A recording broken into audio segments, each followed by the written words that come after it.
Well, welcome to all of our friends out there in the Boss Hole Transformation Nation to another installment of the Boss Hole Chronicles. This is your co-host, which means, guess what? Guess who else is here? Sarah Best, and she's going to tell us who our guest is today.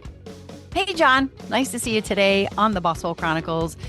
Today, our guest is a nationally certified clinical therapist.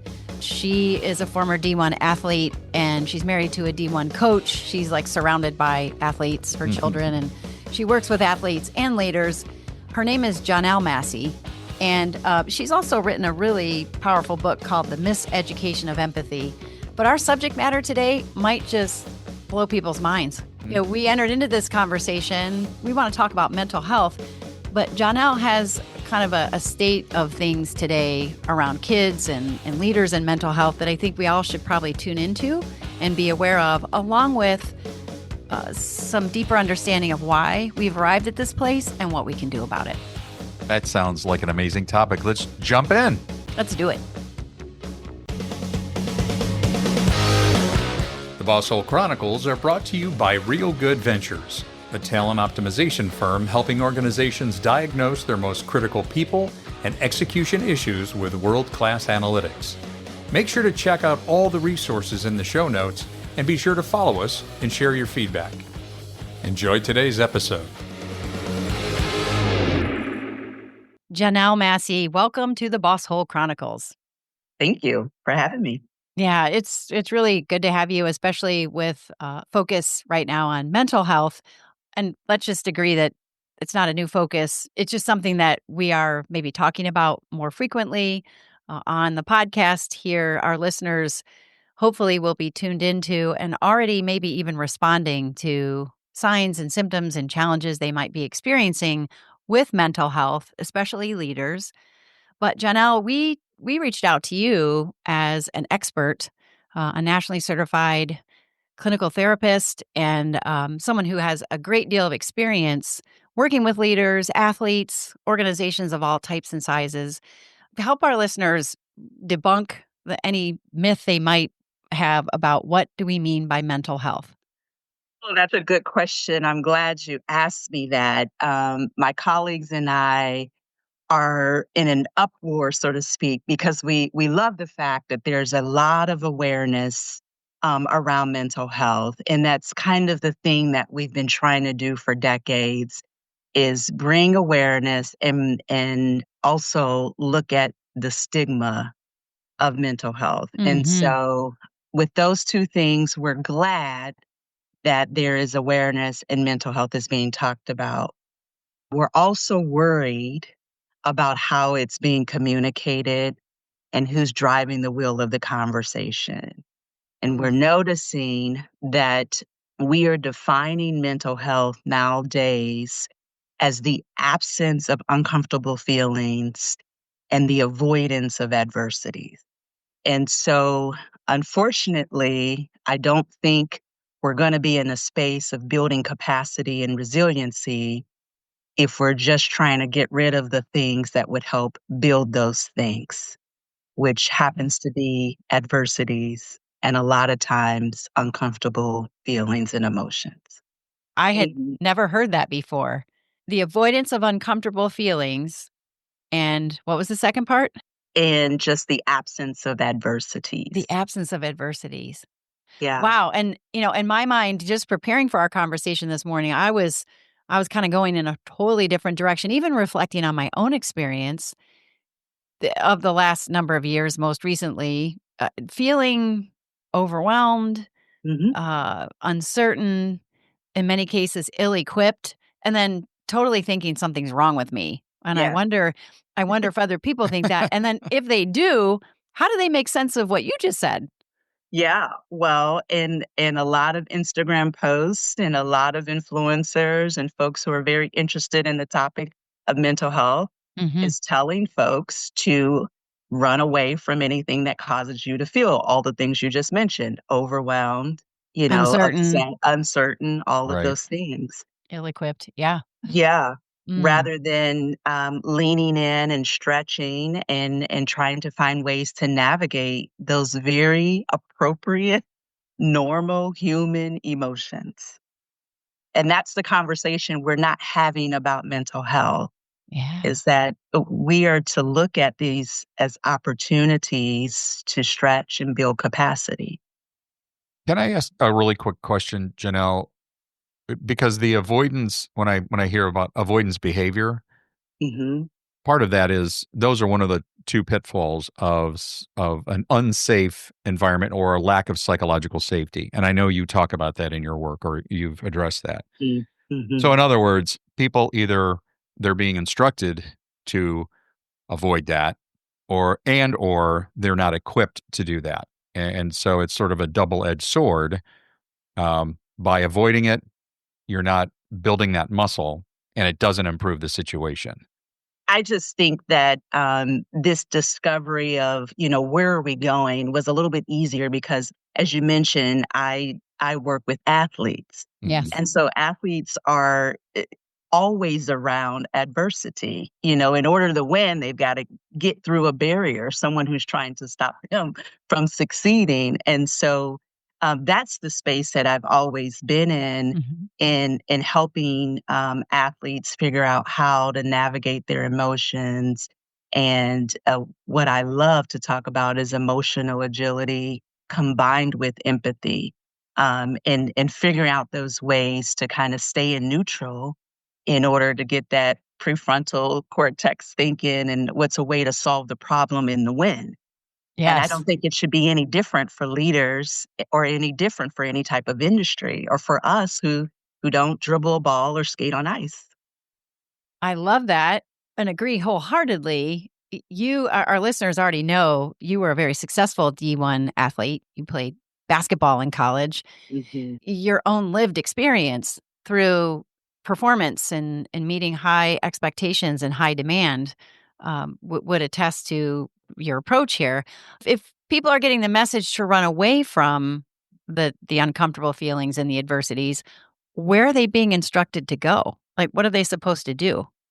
For example, mindfulness and those kinds of Yeah. strategies. I think even then, those are kind of twisted in a way to Mhm. where avoidance is in the front. So let's remove ourselves from toxic environments first, and then go and be one with ourselves and be able to calm my nervous system down rather than doing those things in the midst of adversity.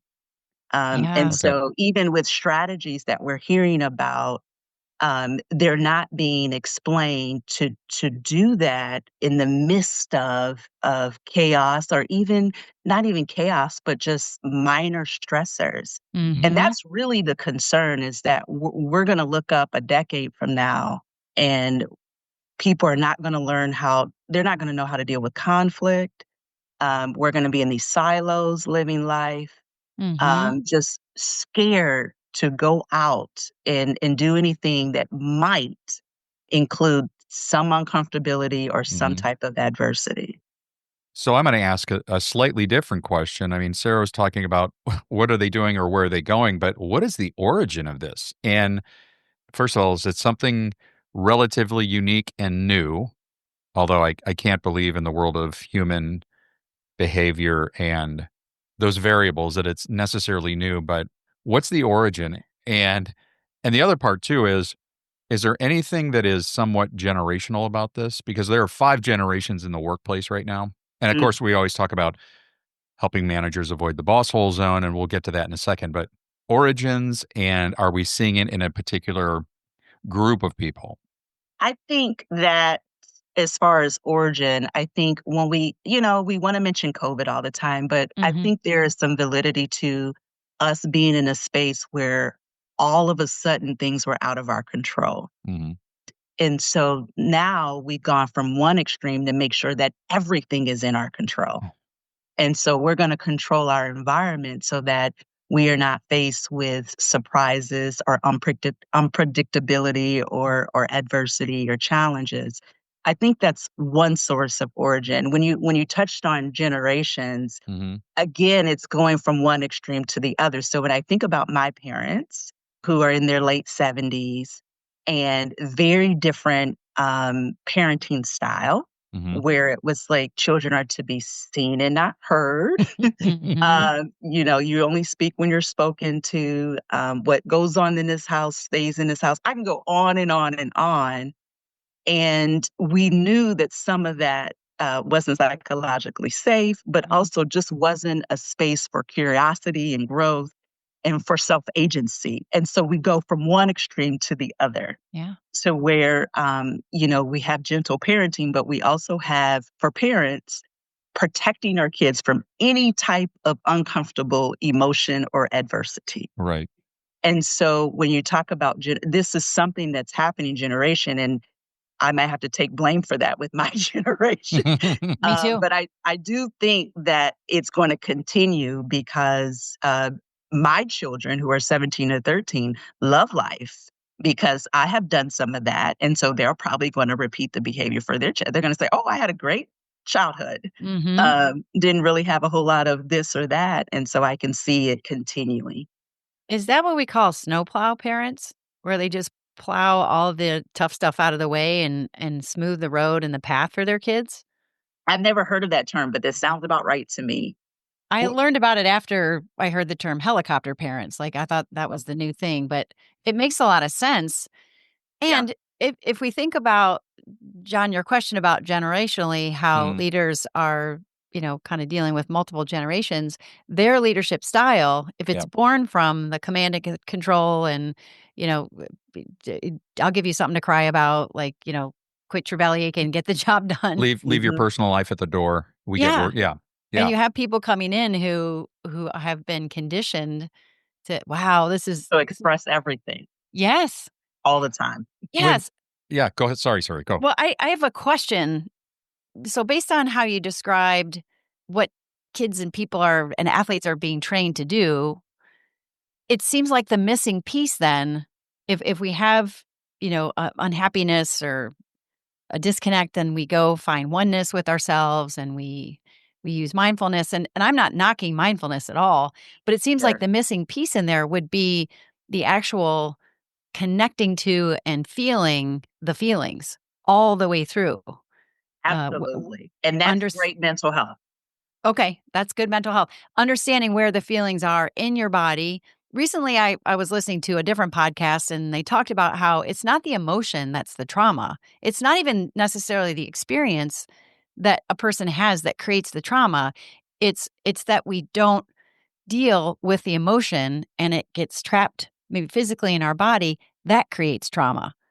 And also, I think we haven't had an opportunity to build confidence. Mm. And so if we're not acknowledging the emotion that we're having and then be able to work through it, we can't later say, been there, done that. And although this situation looks a little different, it's very similar. And Mhm. I have the capacity, I have the skill set, and I have the confidence to be able to face that head on. I'm worried. I think that's what you said. We're concerned. I'm Yeah. concerned too. Well, Yeah. Uh, and if I may, I want to go back to the, generation after generation. I know that, I mean, most generations think I want to provide and create a world for my kids that is always improving. hmm You want one generation to, I don't want to say coddle or protect, but we're hoping that we are equipping our children to be prepared for the world and just do better than we did. On the other hand, though, to ignore the adversity of the world, because there's a lot of really dark parts of the world. Yes.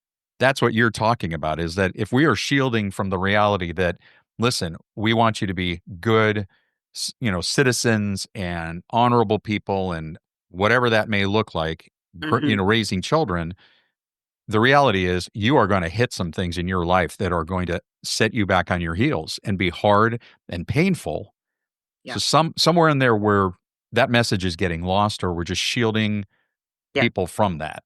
Yeah. Also, we as parents are also aware of our kids' emotions and care about our kids' emotions. Okay. And for some reason that has translated to that we are responsible for our mm, kids' emotions. Interesting. yeah. Okay.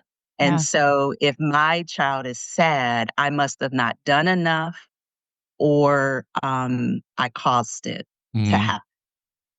happen. And Yeah. so you know, I've got to figure out how to make myself feel better, and not feel responsible, guilty about what I've done. Yeah. Oh, that's a big one.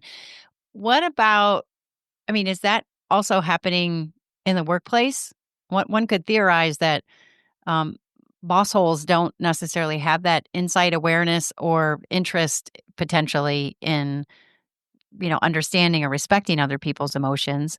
But do you see a similar thing when, when you work with leaders? Do you see a similar thing around over responsibility, guilt, those kind of things? Yes, I'm an educational consultant for principals. So you can only imagine in the Mm, times that we're in where, teachers are very stressed out, Hmm. they're enduring a lot yeah. and they're not happy and they're expressing that on a daily basis.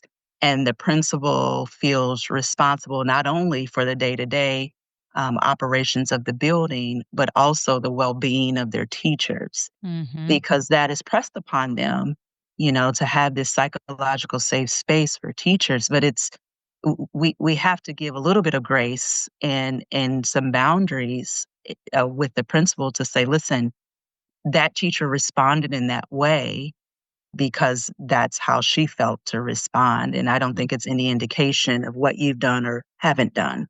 Right.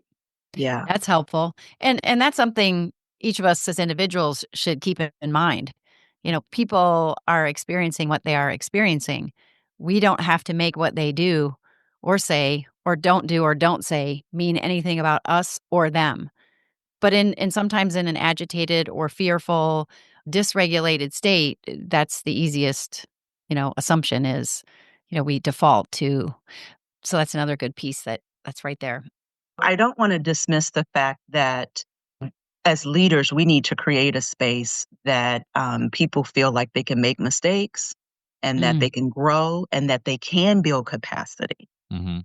And so that if they have some emotional regulation deficiencies, then let's create a space to hold them accountable for being able to bounce back, yeah. with 28 kids sitting in front of them, looking at them, in Yes. certain settings for educators for sure. But I think it's a balance too. So I don't want to come across as someone who's like, we should just jump into every adversity. I mean, some places are unsafe, Yes. Hmm. right? Yeah. And some feelings are more than uncomfortable. And I think we have to look at it like we would physical health. And that's how I explain it to folks. Like if we think about mental health the same way we think about physical health, sometimes my health is good, sometimes it's bad. There are certain areas in my physical health that needs more attention than others. Mhm. You mentioned building muscle, John, earlier. Right. Like I think about that. We need to be able to build muscle with our mental health as well. And the way we do that is we lift heavy weights. Hmm. Mhm. That's a great analogy, and I'm going to go back to the your comment about psychological safety because in our work in the business world and psychological safety, I mean, we have an instrument we use that actually measures it. One of the things we talk about is to destigmatize failure. Mhm. But I was presenting to a group and a business leader came up to me and he said, "I want you to come talk to my leadership because I think that's a problem in our organization. There is a stigma of fear of failure that is inhibiting people from moving forward and being able to really lean into the work and fail safely." Mhm. And what's interesting about that is the like it or not, the leader, the principal, the team leader, the executive, they have a disproportionately larger impact on that. And it's not right, wrong, good or bad. It just is. So if our leaders, our managers are not aware of that, then they have a real tendency or a threat to drift into the boss hole zone and create a very unsafe space. Yeah, I love her work about hospitals and Yeah. and talking about, yeah, being able to report the mistakes. I tell people all the time, I want to go to a hospital who is transparent about what they're Yes. doing right and what they're doing wrong. I used a lot of her work as well. I'm with you. I'd rather go somewhere and be treated by somebody who might even be below the line, but at least they know they are and they're Yes. they're working it. Yeah. So Janelle, you had talked about this emotional agility, which in sports we know what agility means. You're fast, you're Mhm. quick, your speed to shot or speed to whatever is superb. So with emotional agility, maybe just tell us what that really means. And you had mentioned about how that combined with empathy creates something very helpful. Can we hear Yes. more about that? Yeah, yeah. I came across Dr. Susan David's work about 2 years ago, and she coined the term emotional agility. When I think about agility in the athletic world, I think about flexibility, a lot of athleticism, but really the flow and fluidness of movement. Mm, And so that's why emotional agility, I love the term together, because if we can be fluid with our emotions and let them flow, and not take captive of us. mhm. She uses the term getting hooked by thoughts, like ruminating thoughts or feelings, and not being able to move forward and be Yeah. flexible and agile. And so she has some steps to emotional agility. And as I was reading those steps, I thought, this is how I described empathy. So I love her even more because she talks about acknowledging the feeling or the thought or being aware. Yes. I talk about acknowledging other people's feelings and where they are in life as part of empathy. And so just combining those two together, I think we can take emotional agility and use it so that we can practice empathy with each other. One of the key parts about emotional agility that I love is she says, once you're able to let things flow and stay in neutral, you can now take action to walking out your why. Mm, And to me, I think we need to have more value conversations than we've ever had before. yes. And we do in social media chat rooms about, politics, but like really, what do we value in our homes? What do we value as far as how we want to look and behave in this world? And so, do I value being right now? So I practice this a lot in my marriage. Or do I value peace? Mhm. And so in my late 20s, I valued being right all the time. And later on in life, it's something different. But I Yeah. always ask my children, is the decision you're about to make or the decision that you made, does it align with your values? And I think we can only get to that if we're able to move the emotions out of the way to get our Yeah. thinking brain intact. And with empathy, I think the misconception is that it's always about feeling and vicariously feeling with Mhm. others. Mhm. And I want to be able to flow that away, just like emotional Mm. agility. And Yes. let's get to the thought behind people's feelings. So that's where the true connection occurs. The values piece is really important, and I'm so glad you highlighted that. I wonder if more emphasis on values, people understanding and generating their values and constantly working to live into those values might not reduce some of the other uncertainty and challenge that they create or that they face in their life and reduce some of the emotional drama even Mm. around decisions and things like that. So I just want to say any leader, any person would benefit from a values reflection and either establishing or reestablishing those values. So emotional agility and empathy. And your book, by the way, it was published in 2021. Is that correct? Correct. It's called The Miseducation of Empathy. And I think this is a great place for us to go as we head toward our wrap up. It might even be the most important place. We know the research and the data says that people are calling, screaming for empathy in the workplace, and they want a different kind of environment. Hmm. But you have some poignant thoughts about maybe how we even get there and if we can get there. So Hmm. maybe I'll toss it over to you and say, tell us about, Sure. the thoughts there. The research also says that bosses are afraid to show empathy because it makes them seem weak. Mhm. Yeah, still. Um, 'Cause Still, yeah. and I think it's because they don't understand what empathy is. So this is my theory Yes. on what empathy is based on my lived experiences. And so as an athlete and someone who was told to stay calm and stay neutral and don't get too emotional in the heat of competition, that kind of transferred over to my life. So I wasn't a very high and low emotional person. Mm-hmm. I was a great listener, but I was never described as someone who was empathetic. And I think that's because I didn't cry with people Yeah. and I was pretty neutral around people. And so I really in college start thinking about it because I had a lot of adversity in college, particularly with basketball, because my head coach that recruited me, I never played for. And he Mm-hmm. promised me that he would work with me. Basketball was not my first sport. And so Wow. I was recruited as a project. I went to Xavier University on a soccer visit and Mm. end up playing basketball. Wow. And yeah, and because my parents said they were not sitting outside anymore. And so here we were. Oh my And gosh. I was okay, sort of okay with it because the coach promised me that he would work with me. And then he went to Toledo. So that was Coach Elon. Oh Oh, And my. so, wow. yeah. And so then I don't know if you know this, but I had Coach Cole my second year at Xavier. She was my assistant coach at Xavier. But anyway, Did not it know was that.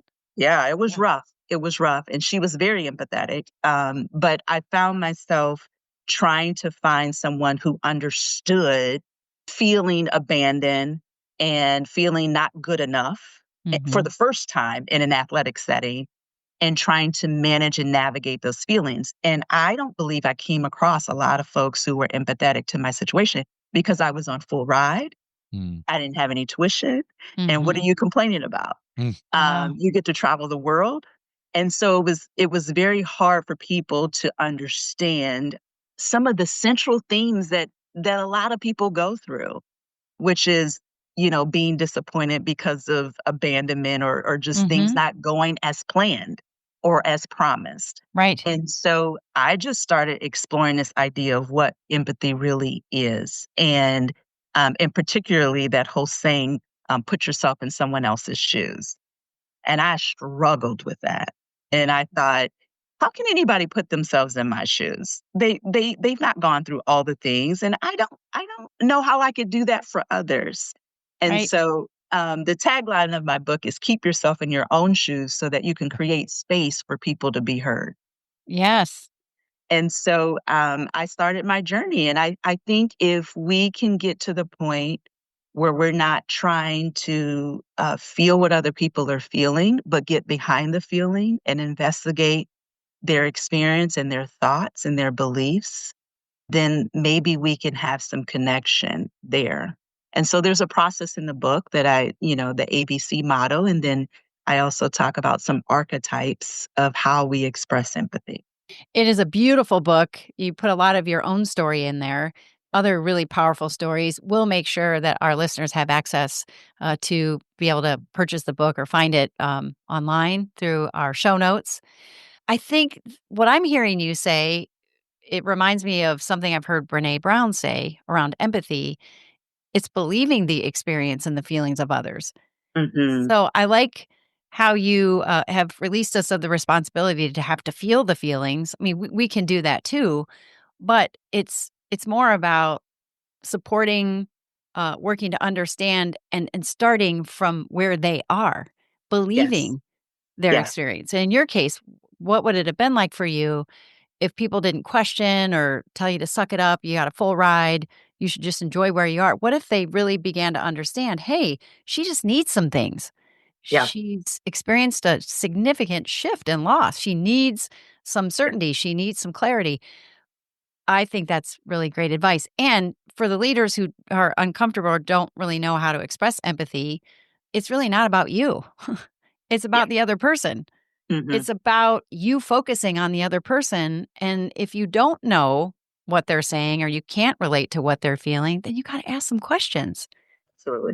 and Yeah. not dumb questions, good questions. Can Oh, I real quick, one of the things, mhm. Sarah, we've talked about, what is our saying, the greatest sources of frustration is unmet expectations. Yeah. And I think, Janelle, I mean, your expectation was you made a switch in sports. You were going to play basketball for this person who was going to develop you, and then they're gone. So those expectations are completely wiped away or are in complete conflict with whatever the new situation is. I cannot tell you how many, Sarah, you experienced this. How many times I've talked to people, just had it this past weekend, a young business professional. He went to work for this individual at a bank, and 6 months later, this person left. And a new person came in, and it was an absolute nightmare. Actually, he may be on the program. Um, I'm trying to convince him to be on it because I said this is a great story. But that's a great example of where I am committing to this with specific expectations and hopes and dreams of developing, and then that person is gone and everything changes. And for in the world of business, the equivalent would be, well, you got a job, you're making good money. What are you complaining about? And it's like, that's not the issue. So Yes. that makes a lot of sense. I think there are a lot of people, a lot of our listeners that have experienced exactly that, whether it's in sports or work. And it's like, this is painful. And the fact that these other things exist doesn't discount the fact that I am really struggling with this. Yeah. And expectations unmet without support is even worse. Yes. So Yeah. in both of those situations, in my experience and the one you just shared, it's like he now doesn't have the support he thought he was. Right. Boss, Mm-mm. yeah. Yeah. Jonelle, how can people get a hold of you? What might they be able to benefit from if they had the opportunity? Would they have the opportunity to work with you? Yes. So I am the owner of Agility Counseling Group, and I do one-on-one counseling. I do a lot of work with athletic teams. As I mentioned before, I'm an educational consultant. So I Yeah. work for a consulting firm, and most of our clients are out west. Mhm. But then I also do some executive therapeutic leadership coaching. And Mm. so that's interesting because I actually do therapy with our leaders in combination with their coaching. And so Love it. that program has been really successful because of the live feedback. I Mhm. think a lot of the coaching is done virtually or not live. And so to be able to walk with our leaders in their setting, their work setting, and be able to observe and give live feedback and some suggestions during that time Mhm. is very beneficial. And it's how we started the podcast today. It's like, how do we deal with things in the midst of what's going on? Yes. So yeah, that's how I am being used in this Nice. world right Good. now. Yeah, and I can be found everywhere. Good. And I love that. I think it's unique and it does set this kind of therapeutic work apart that you can explore history and feelings and emotions and deeper things, yet provide support and accountability for leaders right where they are. Yeah. And I mean, if you pluck them out of the environment and then they have to go back in, I've never understood how we're supposed to take what we talk about and then go live it out. It's real time with you, and that's really powerful. Oh, Yeah. thank you so much for your efforts. For sharing with us today how you work, your work now captured in a beautiful book. We'll make sure our listeners have access to that, and all good things to you as you move ahead. Thank you. A wonderful conversation. Thank you, Jonelle. And to all of our listeners out there, we will see you next time on the Boss Hole Chronicles. Thanks very much for checking out this episode of the Boss Hole Chronicles. It was so good to have you here. And if you have your own Boss Hole story that you want to share with the Boss Hole Transformation Nation, just reach out. You can email us at mystory@thebossholechronicles.com. Again, mystory@thebossholechronicles.com. We'll see you next time.